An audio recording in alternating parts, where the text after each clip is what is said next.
વિદ્યાર્થી મિત્રો, આપણે આજે ટેક્સેશનનો ધંધાકીય વ્યવસાયના નફા અને લાભનો દાખલા નંબર 25 ગણીશું. વિદ્યાર્થી મિત્રો, મોસ્ટ આઈએમપી દાખલો છે, ખાસ નોટ ડાઉન કરજો. બેથી રકમ એક્ઝામમાં પૂછાઈ જાય છે. એસવાય બીકોમના વિદ્યાર્થીઓ માટે હેલ્પફુલ થઈ શકે એવા કરવેરાના ધંધાકીય વ્યવસાયના લાભનો દાખલો લઈને આવ્યું છું. આ દાખલો સબ ઓડિટર, સબ એકાઉન્ટન્ટ અને ટાટેચેસના વિદ્યાર્થીઓને હેલ્પફુલ થશે. વિદ્યાર્થી મિત્રો, રકમ તમે જોઈ શકો છો. રકમ તમે ખાસ નોટ ડાઉન કરી નાખજો. વિદ્યાર્થી મિત્રો, તમારી પાસે બુક હોય તો સૌથી વધુ સારું છે, અને જો ના હોય તો તમે રકમ નોટ ડાઉન કરી નાખજો.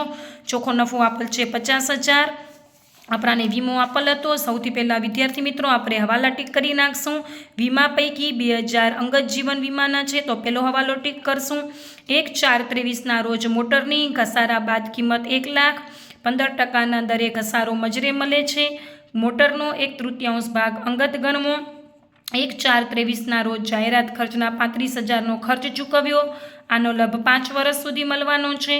1/1/24ના રોજ 3,44,000ની કિંમતના નવા યંત્રો ખરીદ્યા, જે અંગે મુસાફરી ખર્ચ 6,000 થયો, જેનો સમાવેશ ઉપર જણાવેલ મુસાફરી ખર્ચમાં થયો છે. તો મુસાફરી ખર્ચ ટીક કર્યો છે. વિદ્યાર્થી મિત્રો, યંત્રો પર ઘસારો 20% છે.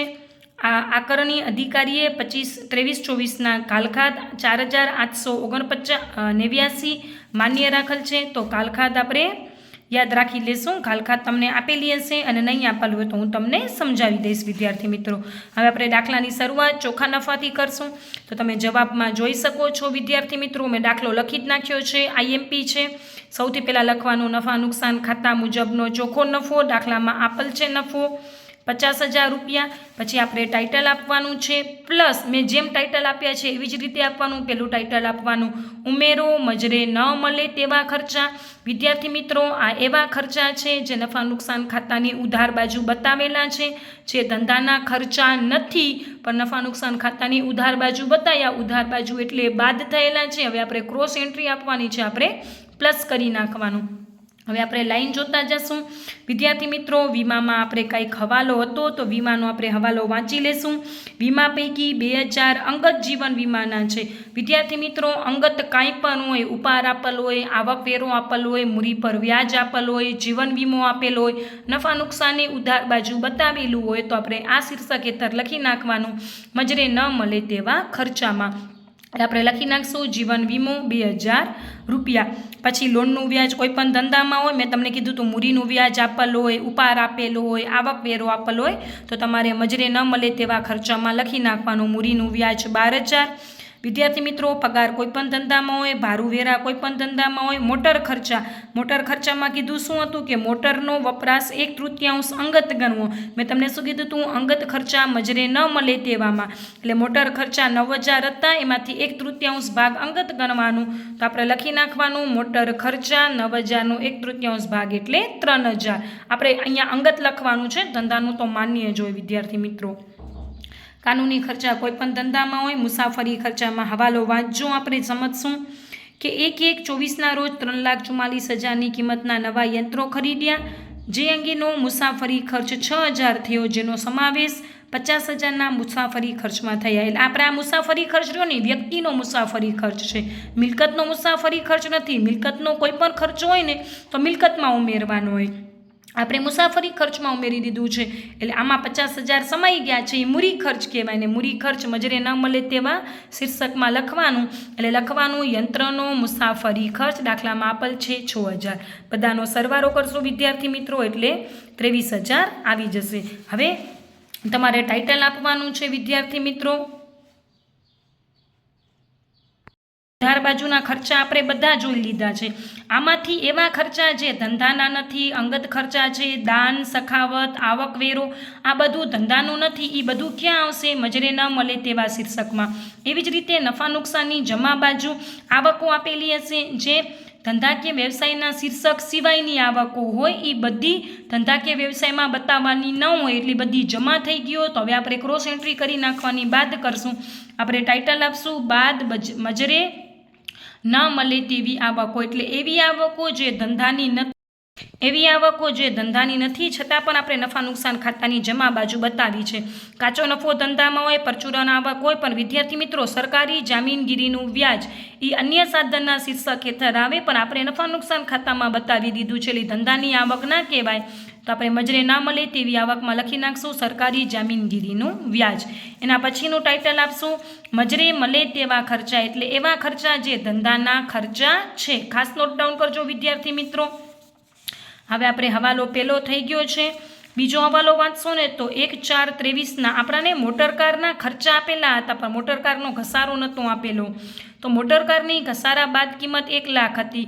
15% દરે ઘસારો મજરે મળે છે. તો 1 લાખના 15% કરશો ને તો 15,000 રૂપિયા આવશે. કુલ ઘસારો 15,000 રૂપિયો થયો, 15,000 રૂપિયા થયું, પણ એમાંથી 1/3 અંગત ગણવાનું. જો એ લોકોએ ઘસારો બતાવી દીધો હોત ને તો મજરે ના મળે તેવા ખર્ચામાં આપણે અંગત ઘસારો બતાવત, પણ ઘસારો દર્શાવવાનો જ બાકી છે. તો મજરે મળે તેવા ખર્ચામાં ધંધાનો ઘસારો બતાવવાનો છે.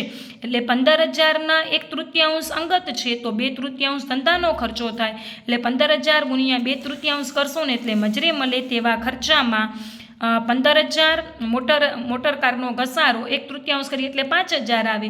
15,000માંથી 5,000 જાય તો 10,000, અથવા 15,000ના ડાયરેક્ટ 2/3 કરશો તો પણ 10,000 આવી જશે.